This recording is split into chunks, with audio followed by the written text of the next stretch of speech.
నన్ను బలపరచు క్రీస్తు యందు నేను సమస్తము చేయగలను. దేవుడు మన పక్షమునుండగా మనకి విరోధి ఎవడు? ఆమేన్, ఆమేన్. హల్లెలూయా. ప్రైజ్ లార్డ్ నాన్న, అందరికీ ప్రైజ్ లార్డ్. సో మనం చదువుకుంటున్నాం ప్రకటన గ్రంథం 2వ అధ్యాయం ఆఖరి వచనం చదువుకుందాం. చదవండి.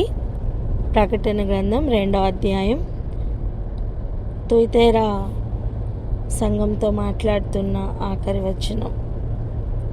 సంఘములతో ఆత్మ చెప్పుచున్న మాట చెవిగలవాడు వినుగాక. ఆమేన్. సో ఆ చెవుల గురించి మనం చదువుకుంటున్నాం. ఇప్పుడు చూడండి, మనం గడిచిన వారంలో యెషయా గ్రంథం అక్కడ ఎవరు మా తరపున వెళ్తారు అని అడుగుతుంటే యెషయా చెప్తున్నాడు, నేను వెళ్తాను ప్రభా అని చెప్పిన లెవెల్ని, తర్వాత ఏమి చెప్పమన్నారు అని ఆ మాటల్ని మనం విన్నాం. సో ఈరోజు మనం దాన్ని ఇంకొంచెం ప్రోగ్రెసివ్గా చూద్దాం. అంటే దేవుడు చెవులను మూయించినట్టుగా చూస్తున్నాం.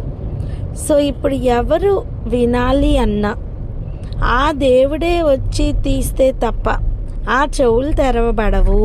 చెప్పండి అన్నమాట. ఆ దేవుడే వచ్చి చెవులు తెరిస్తే తప్ప చెవులు తెరవబడవు అని చెప్పండి. ఆ దేవుడే వచ్చి తెరిస్తే తప్ప ఆ చెవులు తెరవబడవు. ఆ చెవులు తెరవబడవు. అర్థమైందా? సో మనకి దేవుడు చెవులు తెరిచి వినగలిగే చెవులను ఇస్తే మాత్రమే, గ్రహించే హృదయం దేవుడు అనుగ్రహిస్తే మాత్రమే మనం వినగలము అని మనకి అర్థమైంది. రైటా? సో ఇప్పుడు ప్రజెంట్ ప్రభు ఎలా కదులుతున్నారు, ఆయన తరపు నుంచి ఆయన ఒక అవకాశం ఇచ్చి, దేవుడు వినడానికి మనకి అవకాశం ఇస్తే మాత్రమే మనం వినగలం. ఇలాంటి ఏరియాలో దేవుడు అవకాశం ఇచ్చిన తర్వాత కూడా వినలేని వాళ్ళు ఉన్నారు. అర్థం? ఇది కొంచెం ఫీల్ కనపడాలి. రైట్, నన్ను ఇటు ఇటు ఇట్లా, లేదా ఇది పట్టుకోను, రికార్డింగ్ పట్టుకో. రైట్, ఓకే, ఏదైనా పట్టుకుంటా. రైట్, క్లియర్గా కనిపిస్తుందా నాన్న? కొంచెం డిస్టర్బెన్స్ ఉందా? ట్రావెలింగ్లో ఉన్నాము, సో కొంచెం bear with me. Okay, so ఇప్పుడు మనం వెళ్దాం రండి. 2వ తిమోతికి రాసిన పత్రిక 2వ అధ్యాయం 16వ వచనం 17వ వచనం చదువుకుందాం. చదవండి, ఎవరైనా చదవండి. 2 తిమోతి 2వ అధ్యాయం అక్క. 2వ అధ్యాయం 2 తిమోతి 2వ అధ్యాయం.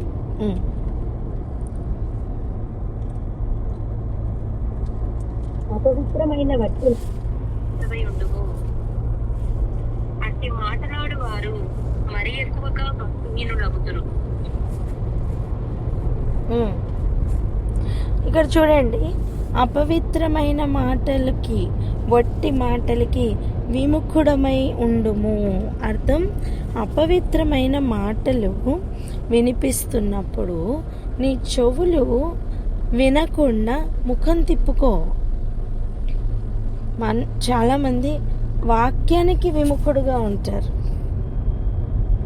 వాక్యం వినడానికి ఇష్టం ఉండదు. వాక్యం విడుదలవుతుంటే చెవులు మూసుకుంటారు. కాదు, నిజానికి అపవిత్రమైన మాటలకి చెవులు మూసుకోవాలి, ముఖం తిప్పుకోవాలి. నువ్వు ఇష్టంగా వింటున్నావు అనుకో, ఆ మాటలు వాళ్ళు ఆపుతారా? వినువాడు ఉంటే చెప్పువాడు ఏమైనా చెప్తాడు. నువ్వు అపవిత్రమైన మాటలు అని గుర్తుపడితే మాత్రమే దాన్ని అవాయిడ్ చేయడం సాధ్యం. సో మనం ఏం చేయాలి? ఎలా విముఖులుగా ఉండాలి? ఎలా మనం దాన్ని అవాయిడ్ చేయాలి అంటే ఆన్సర్ అందులోనే ఉంది. విముఖుడవై ఉండుము అంటే ఏంటి? నీ ముఖం త్రిప్పుకో. నువ్వు ఎప్పుడైతే వారి మాట వినట్లేదని వారికి అర్థమవుతుందో అప్పుడు ఆ అపవిత్రతను తీసుకుని వస్తున్న వారు నీ దరిదాపుల్లో నిలబడలేరు. ఎవరైతే ఎంటర్టైన్ చేస్తూ ఉంటారో, ఆ అపవిత్రమైన మాటల్ని ఎంటర్టైన్ చేస్తూ ఉంటారో వారి దగ్గర వింటున్నారు కనుక చెప్పేవారు ఇక అపవిత్రమైన మాటలు వదులుతూ ఉంటారు. ఈ అపవిత్రమైన మాటలు ఎలాంటివి అని మనకు కొంచెం అర్థం అవ్వాలి. దానికి అర్థం చేసుకోవడానికి ఒక ఎగ్జాంపుల్ చెప్తా వినండి. ఇప్పుడు పాము ఒక గుడ్డు పెట్టింది అనుకోండి. ఏంటండి, వినిపిస్తుందా? చెప్పండి. పాము ఒక గుడ్డు పెట్టింది అనుకోండి, లేదా కోడి ఒక గుడ్డు పెట్టింది అనుకోండి. 21 రోజులకి అది ఓపెన్ అయ్యి అందులో ఉన్న పిల్ల బయటకు వస్తుందా లేదా? ఏ గుడ్డైనా సరే వెంటనే ఓపెన్ అయిపోయి పిల్ల బయటికి రాదు. జాగ్రత్తగా వినండి. ఏ గుడ్డైనా సరే ఫేవరబుల్ కండిషన్స్, దానికి కావలసిన వేడి, దానికి కావలసిన ఎన్వైరన్మెంట్ కావాలి. అండ్ అది అలా కంటిన్యూస్గా ఆ వేడి కింద ఉన్నప్పుడు మాత్రమే ఆ పిల్లలు అనేవి బయటకు వస్తాయి. ఎగ్జాక్ట్గా అలాగనే అపవిత్రమైన మాటలకి కూడా అలా ఆ గుడ్డు ఎలా అయితే పగిలి పిల్ల బయటకు వస్తుందో అలా అపవిత్రమైన మాటల్లో నుంచి కూడా కొన్ని భయంకరమైన పిల్లలు వంటివి బయటకు వస్తాయి. అంటే దాని అర్థం అవి ఎటువంటివి అంటే, మనకి 17వ వచనం ఇస్తున్నారు చూడండి. కొరుకుడు పుండు పాకినట్టు వారి మాటలు ప్రాకును. ఎలా ఆ అపవిత్రమైన మాటలు పాకుతాయంట? కొరుకుడు పుండులాగా. చెప్పండి, ఎలాగా? కొరుకుడు పుండు అంటే ఏంటో తెలుసా? క్యాన్సర్ లాగా. కొరుకుడు పుండు అంటే ఏంటి? దగ్గర క్యాన్సర్ లాగా. క్యాన్సర్కి ఒక అవయవం నుండి ఎక్కడికి నెక్స్ట్ వెళ్తుందో ప్రిడిక్ట్ చేయలేం. వెళ్ళిపోయిన తర్వాత స్కానింగ్లు తీసుకుని పలానా దగ్గరికి పాకిందని చెప్పగలం తప్ప పలానా దగ్గరికి వెళ్ళబోతుంది అని మాత్రం ముందుగా చెప్పలేం. అంటే దాని దిశ ఎటుంటుందని తెలియదట. నిజానికి క్యాన్సర్ అని పేరు కూడా ఎట్లా వచ్చిందంటే, పీత తెలుసా? పీత, సముద్రం దగ్గర పీత కదా. ఆ పీత ఎటు వెళ్తుందో తెలియదు. అది ముందుకు వెళ్ళగలదు, వెనక్కి వెళ్ళగలదు, పక్కకు వెళ్ళగలదు, డైగోనల్గా వెళ్ళగలదు. ఏ డైరెక్షన్లోనైనా పీతలు వెళ్ళగలుగుతాయి. సో ఆ పీత ఎలా అయితే ఏ డైరెక్షన్లో వెళ్తుందో తెలీదు. అండ్ డింగ్మని ఆ కన్నంలోకి వెళ్ళిపోతాయి. పీత కన్నాలు చూసారా మీరు? చిన్ని కన్నాలు చిన్న పీతలకి, కొంచెం పెద్ద కన్నాలు పెద్దకి పీతలకి ఉంటాయి. అది ఎలా అంటే వెళ్ళి కళ్ళు ఇలా చూసే లోపల టక్కుమని లోపలికి వెళ్ళిపోతాయి. ఎగ్జాక్ట్గా అలాగనే క్యాన్సర్ కూడా కదులుతుంది అన్నమాట. ఏ డైరెక్షన్లో వెళ్తుందో చెప్పలేము, ఎప్పుడు సడన్గా లోపలికి పోతుందో చెప్పలేము. రెండోది, ఈ కొరుకుడు పుండుకున్న మరొక లక్షణం ఏంటంటే, దాని సామ్రాజ్యాన్ని అది స్థాపించుకుంటుంది. దానికి ఏమీ అథెంటికేటెడ్గా లేకపోతే, ఇప్పుడు చూడండి, ఒక ఎగ్జాంపుల్ చెప్తా చూడండి. ఇప్పుడు రోడ్డు ఉంటేనే వెహికల్స్ వెళ్తాయి, కానీ ఆఫ్ రోడ్ వెహికల్స్ ఎలా కాదు, అలాగనే వెళ్ళిపోతాయి. మనం ఒకసారి కేరళ వెళ్ళినప్పుడు గుర్తుందా? రోడ్డు ముందుకుంది, మన సైడ్ చాలా హైట్లో ఒక సైడ్ వాల్ లాగా, అంటే ఈ పిన్ బెండ్స్ అవి ఉన్న దగ్గర అలా ఉంది. కానీ ఆ పైనుంచి ఒక ఏనుగు అక్కడి నుంచి దిగి మన రోడ్ దాటి అలా వెళ్ళిపోయింది. గుర్తుందా? అప్పుడు కాన్ఫరెన్స్కి వచ్చినప్పుడు అలా జరిగిందనా? నేనేమంటానంటే, అడవి జంతువులకి ఏ రోడ్డు అక్కర్లేదు. అడవి అయితే చాలా అవి వెళ్ళిపోతూనే ఉంటాయి. వాటికి ఏది అడ్డం కాదు తెలుసా. వాటికి మనం ఒక రూట్ మ్యాప్ లేకపోతున్నా, ఒక రోడ్ లేకపోయినా మనం కదలలేము, నడవలేము, మన వెహికల్స్ వెళ్ళవు. కానీ వాళ్ళకి అలా కాదు, అడవిలో ఉన్న జంతువులు ఎలా అయినా వెళ్ళిపోతాయి. అలా క్యాన్సర్ కూడా ఇప్పుడు మనకి నార్మల్గా ఒక టిష్యూ ఏదైనా పెరగాలంటే దానికి కొంచెం కష్టమే. కానీ క్యాన్సర్కి అలా కాదు, దానికోసం కావాల్సిన నెట్వర్క్ అంతా వచ్చేస్తుంది. బ్లడ్ వెజల్స్ కొత్తవి వచ్చేస్తాయి, దానికి కావాల్సిన సిస్టమ్ అంతా అది ఏర్పాటు చేసేసుకుంటుంది. ఎలా అంటే మనం ఇప్పుడు ఒక ఇల్లు కట్టుకున్నాం అనుకోండి, మనకు వాటర్ సప్లై కోసం మున్సిపాలిటీ వాడు ఎప్పుడు ఇస్తాడని వెయిట్ చేయాలి. ఈ క్యాన్సర్ అలా కాదు, వాటర్ దాని అంతటా అదే బావులు తవ్వుకుని తెచ్చేసుకుంటుంది, ఒక సిస్టమే ఏర్పాటు చేసుకుంటుంది. దానికోసం అంత పవర్ఫుల్గా క్యాన్సర్ వర్క్ చేస్తుంది అనమాట. ఎగ్జాక్ట్గా అలాగనే కొరుకుడు పుండులాగా అపవిత్రమైన మాటలు పనిచేస్తాయి నాన్న. మన మధ్యలో డాక్టర్స్ ఉన్నారు, అవునో కదా అడగండి. క్యాన్సర్కి ఇవి లక్షణాలు ఉన్నాయి నాన్న, అవునా? సో అపవిత్రమైన మాటలు కూడా ఇలా వాటంతట వాటికి నెట్వర్క్ని పెట్టుకున్నట్టుగా, అండ్ ఎప్పటికైనా ఒక గుడ్డు ఎలా అయితే పగిలి ఆ ఫేవరబుల్ కండిషన్స్ ఉన్నప్పుడు ఒక పిల్ల బయటకు వస్తుందో, అలా అపవిత్రమైన మాటలు విన్నప్పుడు అవి అపవిత్రమైన మాటలని మనకు తెలీదు, వాటి పర్యావసానం ఎలా ఉంటుందో మనకు తెలీదు. కానీ కొన్ని రోజులు అయిన తర్వాత అవి మన మైండ్లో పనిచేయడం స్టార్ట్ చేస్తాయి. ఎలా తెలుసా? ఆ గుడ్డు పగిలి లోపల నుంచి పిల్ల బయటకు వచ్చినట్టుగా ఆ మాటల ప్రభావం మన హృదయం లోపలికి వెళ్ళి అవి బయటకు వస్తాయి. నిజానికి అవన్నీ దేనికి జరగాలి? వాక్యానికి జరగాలి, విత్తనానికి జరగాలి. మనం ఏం చేస్తున్నాం? వాక్యం ఇటు నుంచి వింటున్నాం, ఇటు నుంచి వదిలేస్తున్నాం, ఏదో 2 చెవులు దానికే ఇచ్చినట్టు. కాదు, నీ చెవులోనికి ఒక వాక్యం లోపలికి ఎంటర్ అయిందా, ఇంకో చెవు మూసే, ఆ మాట వెళ్ళకుండా ఆ హృదయంలో పెట్టి చక్కగా ధ్యానించు. అపవిత్రమైన మాటలకి ఛాన్స్ ఇవ్వకు. ఏది మేలు? మంచి దేవుని వాక్యం మేలా, అపవిత్రమైన మాటలు మేలా? ఈరోజు చెప్పండి. దేవుని వాక్యం మేలు. హల్లెలూయా. సో మనం దేనికి చెవినిస్తున్నాం, మనం దేనికి చెవినిస్తున్నామని జాగ్రత్తగా చూసుకుందాం. అర్థమైందా? ఇక్కడే చెక్ చేసుకుందాం. దేవా, మేము మీ మాటలకి తప్ప అండ్ మాటలు కూడా మీ వద్ద నుంచి వస్తున్నాయా లేదా అని, మీ వద్ద నుంచి వస్తున్నాయా లేదా అని చెక్ చేసుకుందాం. అర్థమైందా?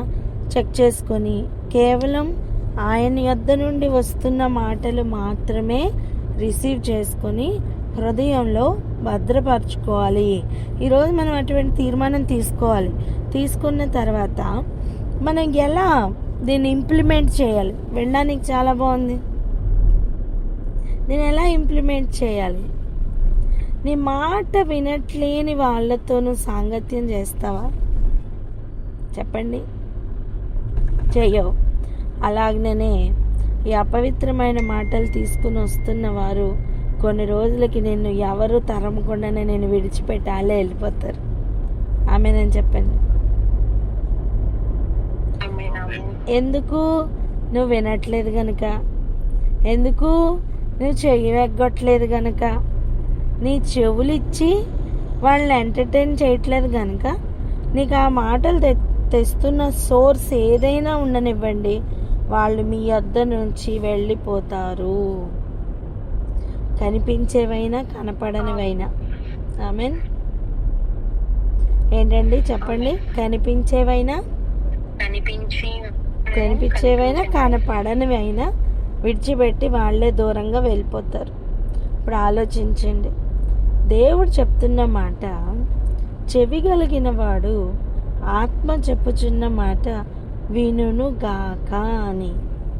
నేనేమంటున్నానంటే, ఆ మాట పలుకుతున్నప్పుడే చెవులు ఓపెన్ అవ్వడానికి ఆ ఓపెన్ అయిన చెవుల్లోనికి ఈ మాట వెళ్ళడానికి దేవుడు ఒక ప్రాఫిటికల్గా వాక్యమును ఆయన గాలిలోనికి, వాతావరణంలోనికి విడుదల చేస్తున్నారు. రెండవది, అపవిత్రం అంటే ఈ ఈ మర్మములే దేవుని శిష్యులకి మాత్రమే అన్నట్లుగా చెప్పి ఉంటే, ఇప్పుడు అపవిత్రమైన మాటలకి దేవుడు విడిచిపెట్టేస్తున్నారు అనుకోండి, సరే వినండి పొండి అని విడిచిపెట్టేస్తున్నారు అనుకో, దాని అర్థం ఏంటి తెలుసా? వారి భ్రష్టత్వానికి వారిని వదిలినట్టు. చెప్పండి.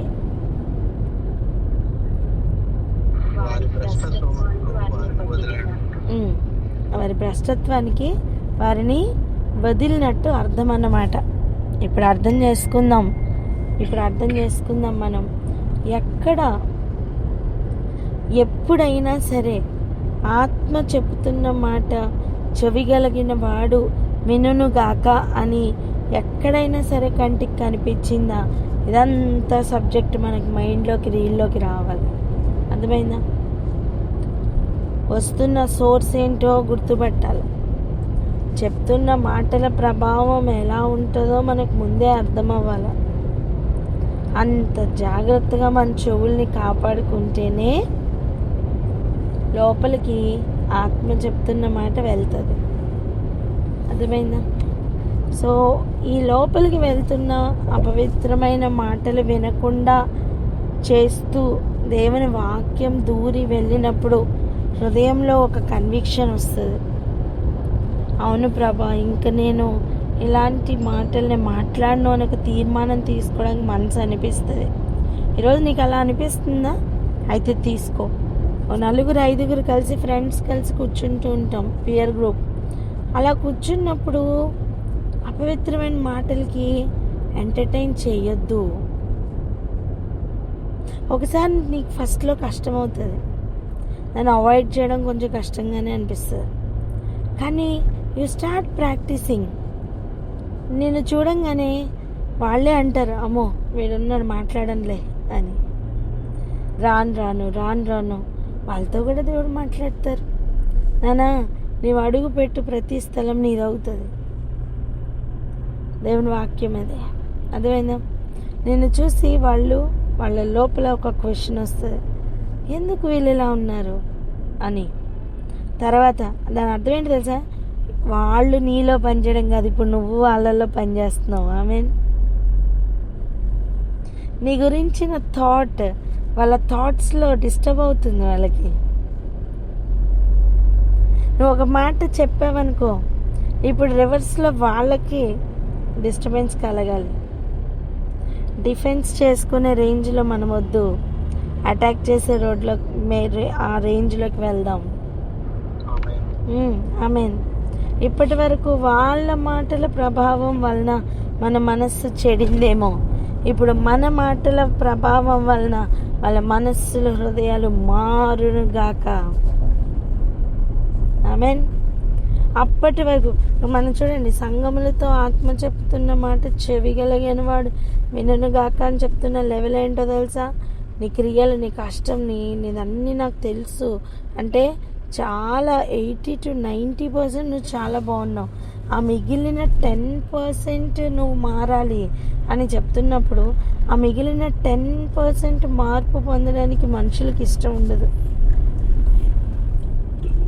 90% బాగున్నవాడు నేను ఇంకా బాగానే ఉన్నాను అన్న ఫీలింగ్లో ఉంటాడు. ఆ 10% రిసీవింగ్కి వాడి మనస్సు ఓకే అనిపించదు. నేను బాగానే ఉన్నాను కదా అనిపిస్తుంది. అర్థమవుతుందా? ఒక ఎగ్జాంపుల్ చెప్తానండి. ఒక వ్యక్తి రోజు ప్రతి వారం చర్చికి వెళ్ళి వస్తున్నాడు అనుకోండి, క్రమం తప్పకుండా విధిగా వెళ్తున్నాడు అనుకోండి. అప్పుడు ఆ వ్యక్తికి నువ్వు చూసి, నువ్వు క్రైస్తవుడివా, నువ్వు